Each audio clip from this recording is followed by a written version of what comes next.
Resonance podcast with Sally. Dearest traveler, dearest love, welcome to the Roar in Resonance podcast, a community, a sacred space, a safe and sacred space for us to rise to the heights of consciousness, dive into the depths of the I am, and to simply be radically accepted for the fullness of your beautiful and bright human soul.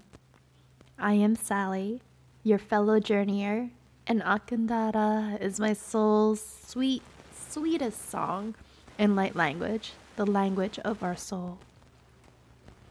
And if you are returning to the sacred space, warmest welcome to you, my love. Settle in and we'll get started soon. And if we were in a physical earthly place right now, meaning if I had a gathering at my house, there would be refreshments, incense, candles, soft blankets, and pillows, and we would gather all around the fire pit, situated and ready to dive into some soul level healing, laughing, crying, celebrating, yelling, and storytelling.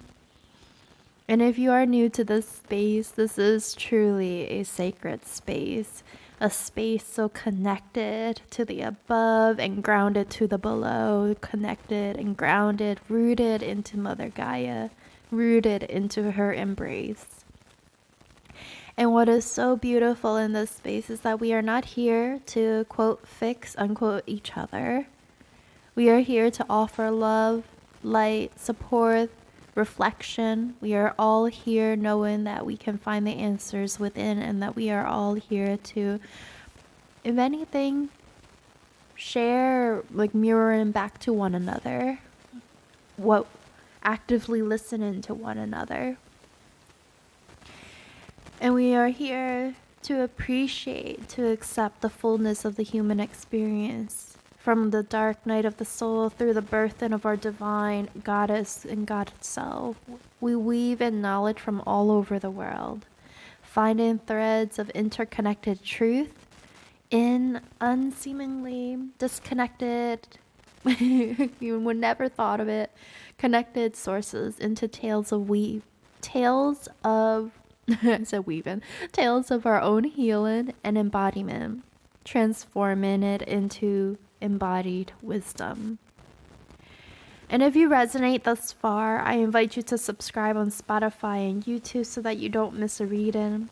These are timeless readings, meaning they are arriving into your field at the time of when you called for them, not so much with importance or emphasis on when or where I recorded this. And I can go into a whole conversation about space and time and how various timelines are kind of happening and all that. But anyway. And before entering this space, I open up Sacred Circle, and I invited in our guides and protectors who are here to serve our highest timeline creation and alignment to our true north, to weave in knowledge and wisdom in a way our body is able to metabolize. Which brings up a really great point, because if you ever feel like it's overwhelming or you're finding it hard to listen to the messages, you can always ask your guides to provide you these information in a way that your body can handle. And you can get really surprised at how the information can come to you in a way that's at a pace and in a way that your body will be able to alchemize it and fortify your foundation. All of the artwork, from the music that I put on the artwork in my Instagram page to recording, they are all activating and powerful healing tools. And I encourage you to listen to your body's wisdom and align to what feels most relevant and supportive to your needs in this moment. If you're listening and you're like, I don't feel like listening today, that's totally fine. That's more than fine. And you can always come back to it when you feel called to do so. I trust in your body's wisdom. I trust in your knowing. I trust in our knowing. All right. All right, as we settle in here, as we start to ground in, and I trust that you've created a space where you can feel at peace, feel supportive, regardless of the chaotic situation that may be happening all around, but at least within the space with headphones on, with a cup of tea, however it might be, that will bring you a sense of being grounded. If not, I would suggest pausing the video and do so. Grab a blanket, a nice pillow. And, all right. We invite in the wisdom of the Nine of Pentacles. Yeah, Pentacles, earth energy, grounded materiality, physical material goods, a direct manifestation of our desires, wants, and needs. We have some Capricorn energy coming through, Virgo and Taurus. And this energy right now that's coming through is very joyful. It's offering a moment of reflective peace, very content fruit picking of the material world wonders. And I also heard like cherry picking, but I don't think cherry picking is like being very specific about what it is that we're picking about, right? And what's so interesting is like I feel like there's this energy of abundance around us. There's this appreciation of all the things that are here for us, the roof over our head, clean water, food, and something to hold and support us. Maybe even more than enough in items, yet there's this but. And it's so interesting because this is the wish fulfillment card, meaning that what you desire is coming into the physical view. It's coming into your physical world right now. And it doesn't seem so far-fetched, meaning like your wish list is coming true. And in general, right, and overall, a very positive card, wouldn't you say? And that's why it's so interesting, because what I feel is like, yay, everything, but, and it's a big one, big in your face, but I'm not fully satisfied yet. And I feel, as I'm tuning in, it's like, it relates to the relationship between our wants, our asks, our desires, needs, versus what is the result of them? When they actually come into our field, how do we feel? And what I'm interested, what I'm hearing is a series of, I'm not gonna say, I guess in a way quotes, but lessons from wisdom that I heard from this audiobook called Unbound by Kasia, around learning how to ask for what you want and need. But when the ask or need is fulfilled, it doesn't quite hit the spot first in terms of satisfaction. So I'm talking in general about what I learned from that book. And it's a beautiful book, which I'll link in the bio below. However, when you don't, the thing is, even though when you ask, right, let's say you ask somebody to do something because you need to fulfill a certain need or request of yours, and it doesn't fulfill you, we're not saying like you don't just stop asking for what you want or need, but rather you finesse the request. You go down to like, how come that didn't fulfill me? Let me go dive deeper into truly understanding what I really need. And it's the same when we're in a relationship. And 646 on the clock. And there are many times when we ask our partners to fulfill a certain need or want that, we feel, right, would invite in more pleasure, finally. Does that one thing that you have been asking for. And yet you feel unsatisfied, right, when they do it.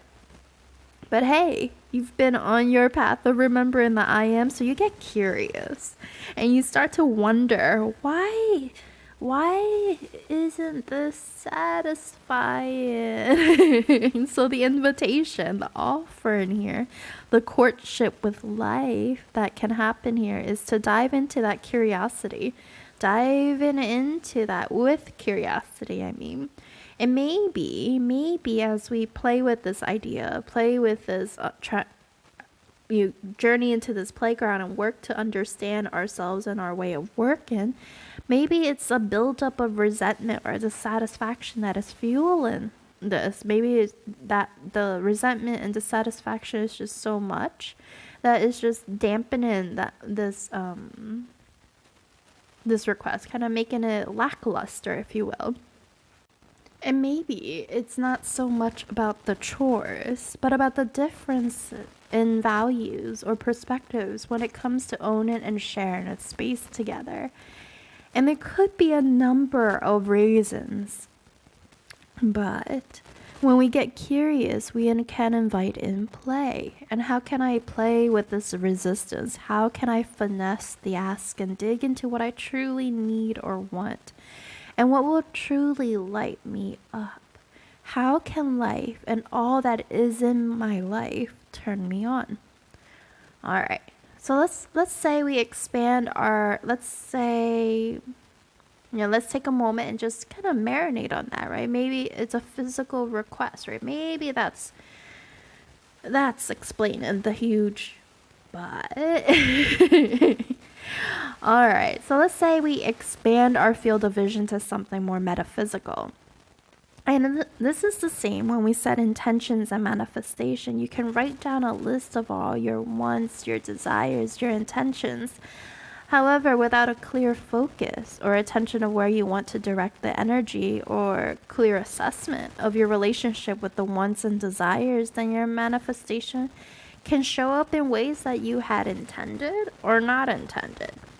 And it's almost what I'm here and what's coming up, what's showing up as an example here is almost as if you submitted a request to God, the divine, and all that you want, what you're submitting for is, I want a car, but you don't specify a car. And God and the divine sends you a Kia, but in actuality, you wanted a Beamer, a BMW. So without proper focus or attention to the relationship you have with your intentions, what will happen is it'll set off a chain of reaction into him bringing things in very unclear ways. So the opposite is that if you provided that proper focus and attention to the relationship of what you truly desire, mean, and truly feel into it, and what will happen is that you are going to create a chain reaction of things that will truly bring you joy. So let's break it down, okay? Let's go back to our car example. If you want to have a car, now, let's say you let's sit in stillness. And how do you feel play around with what type of cars you would like. From a small, compact, smart car to the luxurious and beastly cars. How do you feel when you're sitting in the different cars? Does it feel lackluster? Or does it feel like you're on fire? Like, yeah, this car definitely sends a current of electrical excitement through my entire body. This interplay, the visualization, the feeling, the living in that moment. We can even say that you quantum leapt into that particular moment, into that particular place that you already have that car. And now, let's say you submit that request up again to God or to the divine. Now, and what leads you post you post that picture of that car on your wall, so that every time you see it, you feel super zinged out. You continuously leap into the moment of when you already have that car. And then what you can begin to notice is how the magic unfolds in ways, right? You get a promotion that adds additional funds to your new car money jar, and you see that pile of money grow and grow, and you're like, you get super excited, super joyful, seeing how that jar keeps it's filling up, and that jar continues to multiply each and every single day until all the way you you cash in that money jar for a check to give to that dealership of the car you want. And then can you see that progression? Can you feel that progression? Can you see how energy directed is energy manifested? Oh, I love that rhyme. I love when I'm in a rhythm and that flow state. But can you see how that when you really do focus your energy right into and be in that moment, in the book it calls it, the word they use is called legitimism. And then what happens when you really legitimize your desires and you're reinforcing it with all the emotions and the feelings and the excitement and the electrical current that just runs through your body, lighting you up like a Christmas tree. You are invited in. You can soften into that reality, can surrender into that reality, and there will be clarity on the steps that will guide you into bringing that home, bringing that car home. And there's a series of things that's interestingly coming up right now too. So that's coming up here within the wisdom of the Nine of Pentacles. And that one other thing that's coming up is like to dive into so we already established that there's this, being very clear about what it is that we desire. And here's another thing, is creating an inventory of what you have versus what you want, because what you have may have fulfilled you in one moment, but now it's not. So let's say you go into that car example, right? You had a Honda Accord. When you first got it, you were so excited about it, super happy, super ecstatic. And now as the year progressed, you're like, I don't like it as much. I would like a different car. I would like a different place, different relationship. Can you offer in that moment, in that realization, maybe as you make this inventory, there are things that once brought you joy but now don't. They just don't resonate anymore. Can we take a moment to offer it respect, thanks, and appreciation for what it did provide for you, and relish in that gratitude for it? And why I say that and why I bring that up is 9 is all about the 9 of Pentacles. So the 9 is all about death and transformation. It's the returning home to wholeness, right? As we start to shed away things that no longer serve. So being that it's the 9 of Pentacles, and Pentacles being our earthly material goods, like the very physical things that we see before our eyes, it's the death and transformation in the physical plane. And what I hear is a declutter. There are a series of things that we have in our life accumulated either due to like a family history of saving and getting everything that you can because there's a sale, or right, it could be things that you've received or bought at some point which were joyful but don't carry that same energy anymore. And what I want to emphasize here is that's okay. Our desires, wants, and needs change over time as we change. If we were to invite in this deep humbling respect, this deep bow for what things provided, what relationships provided, what places provided, supported, protected, and given to us, what we can do is actually create space to invite in more of what truly turns us on, what truly brings us joy.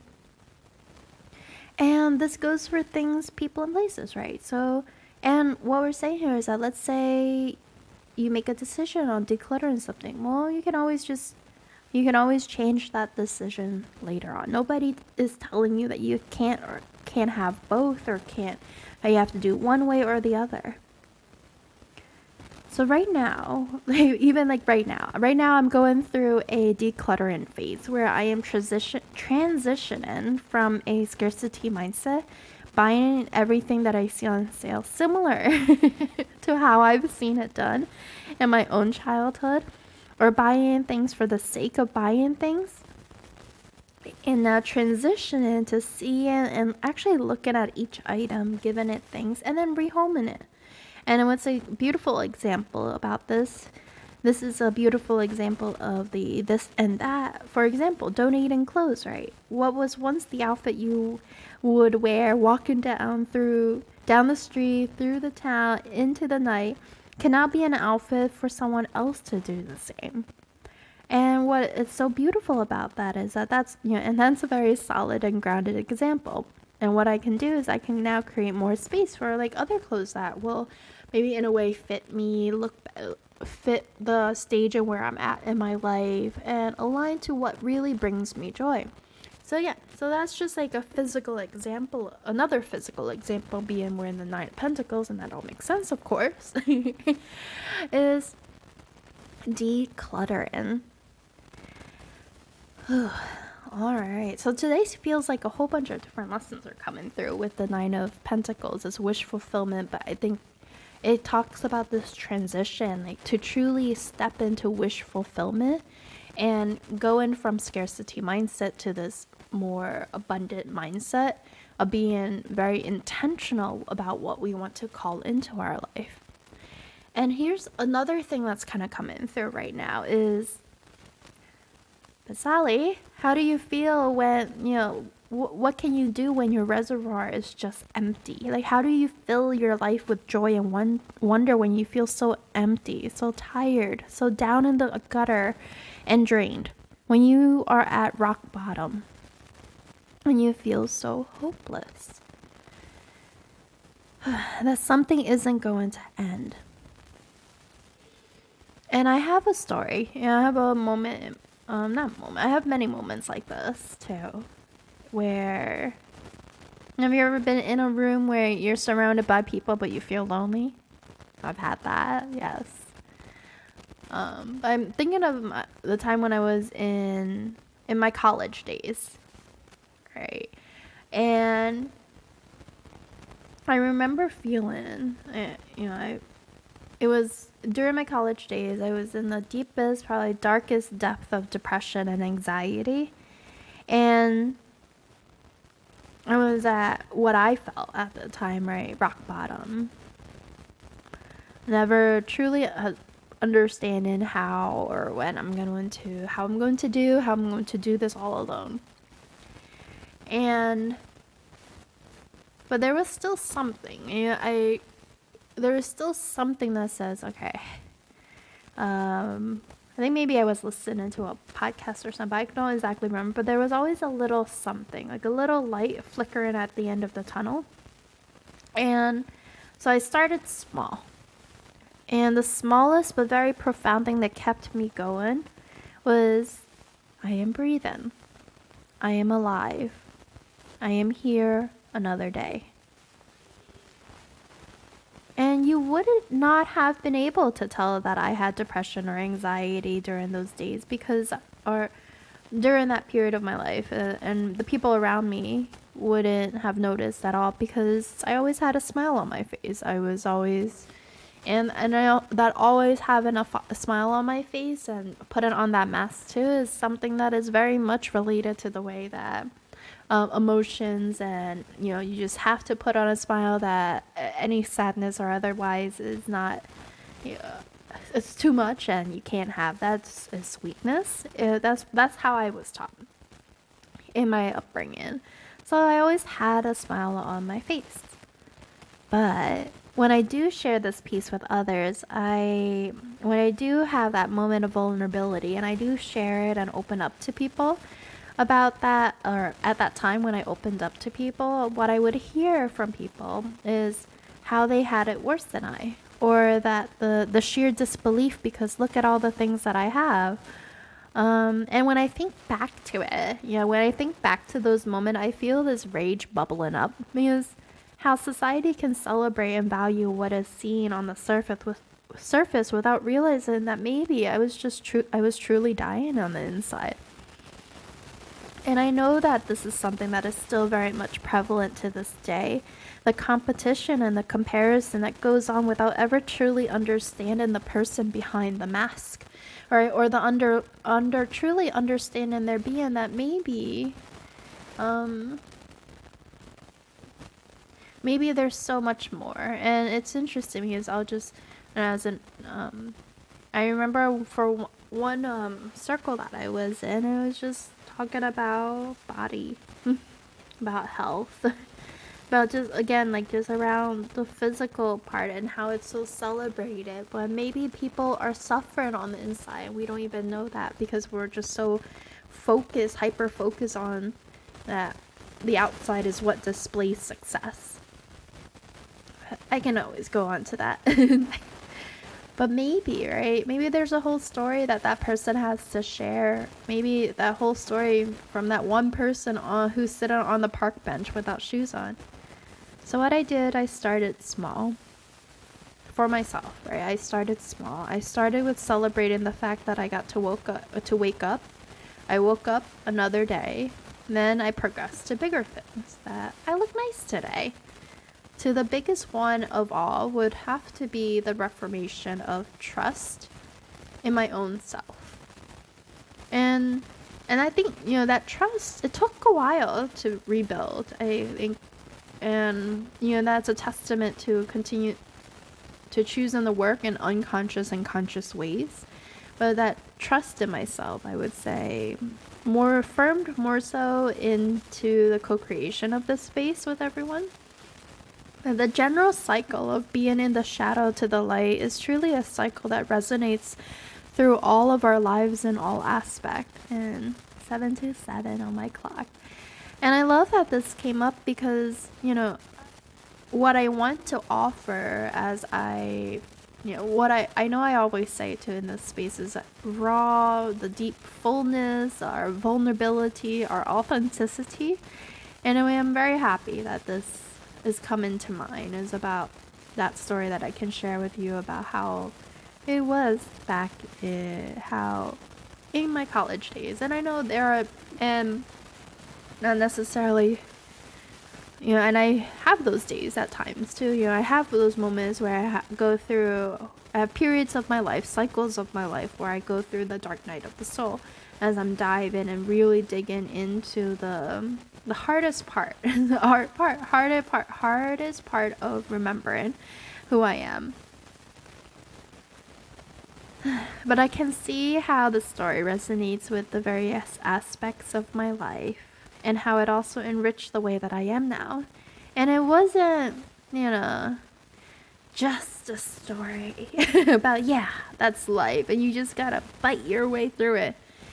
And it did take a lot of intentional work, and an intentional work to reprogram, reparent, and redesigning ourselves is not an easy task. You don't just have it easy. And there's a way, and at the same time, there is a way to do it with more ease, grace, compassion, and love. And I have so many stories where I felt that if it weren't a story riddled with blood, sweat, and tears, then it wasn't a worthwhile story to share. And that was a narrative that I kept telling myself for a very, very long time. And actually, only up to the most recent, 2 months or so, that when I thought, wait a minute here.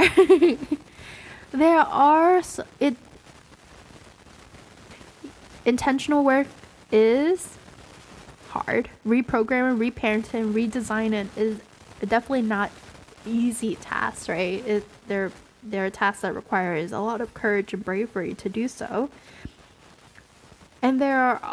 But you can also do it with more ease. And those are worthwhile stories too. Even stories that are not riddled with blood, sweat, and tears. And just picking yourself up from the bootstrap kind of story, you know? But they are also worthwhile stories, and stories where, you know, deciding to wake up and get out of bed, that is a story. That is hope. That is a period of inspiration. That there's a flow today. Yes, there's a flow today. So I'm celebrating these things. So I've definitely learned to be a better, more intentional, more conscious celebrator in my own life.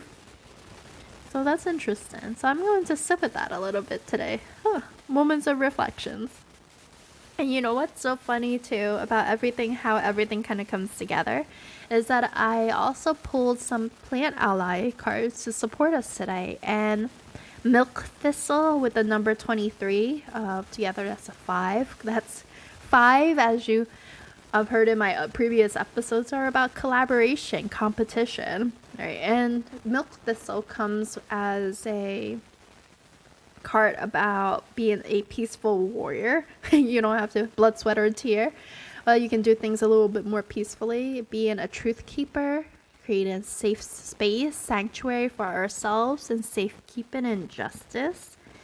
And with with Mars and Moon. And what's so beautiful is that today, the day that I'm recording this, Tuesday, is the day of Mars. Yesterday, Monday, the day of Moon. And it makes sense because as I was channeling this message, it felt really structured, but at the same time, there's a very forward thinking, like fire, go ahead kind of thinking.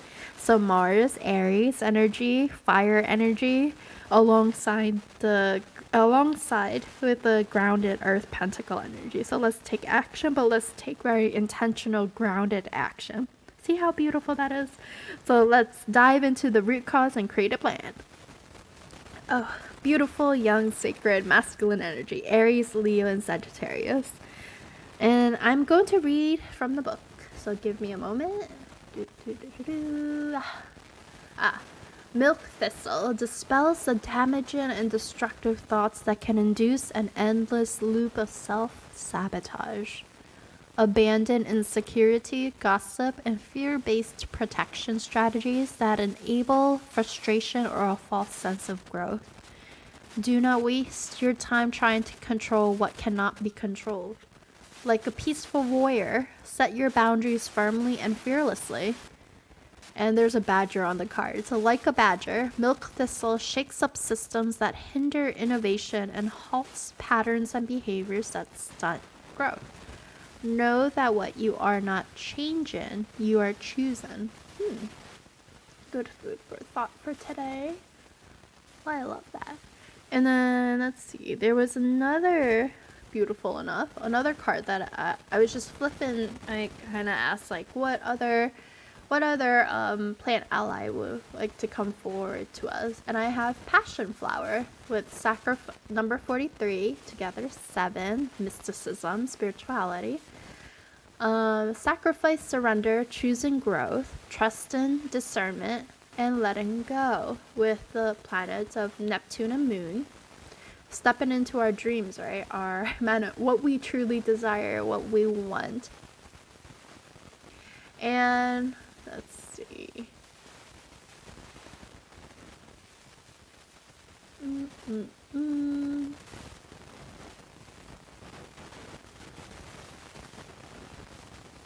So definitely honoring our own intuition.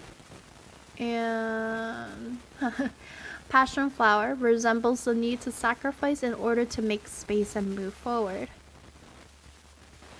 With the double-headed owl symbolizing the great understanding perceived from both sides, whether it's upside down or inside out. And bestows goddess passion flower with unseen truths as she performs rituals for letting go. Owl is symbolic of discernment and able to light up what needs to be seen. Passion flower today might reflect the need to suspend actions that aren't aligned to your spiritual path. Are there certain decisions or actions you've made that you must sacrifice in order to reassess your direction? Honor your intuition. It's okay if projects or original ideas come to an unexpected halt. Discernment is key to experiencing greater truth and opportunity. Okay, both real. Oh, I love how everything's so magically and divinely orchestrated. Thank you. Alright, my love. Those are all the messages that I have for you today. I feel like I may add a summary of core themes of today's episodes into the description box. And I'll also add that link to the book too. It's not an affiliate link or anything like that. It's just a regular link. I don't, I'm just starting out here. And it feels very structure and action oriented again, so I love that. And I appreciate this space. I appreciate that all of us are willing to be here, be with the fullness of this human experience. divine beings and human flesh living and being in this human experience. So thank you. I'm going to close circle today, and I am taking this moment right now to thank you to all of our guides, angels, dragons, griffins, phoenixes, elements of the four directions, and everyone in the unseen world for protecting, grounding, and guiding the space for our highest timeline creation and alignment to our true north. Thank you to you for choosing you and choosing to be here to choose truth. Thank you. Thank you to me for being here and choosing to be here to share, to be in the fullness of our experience together with all. Thank you to the all of us, because you, me, us, we are all reflections of the divine. Thank you. And so it is. And if these messages resonate with you and you feel called to do so, subscribe, like, comment, and share. It helps the energetic reaches of the space to reach our great, amazing soul family. And until next time, my love, my heart, my soul, my everything. Love you guys. And bye, guys. Have a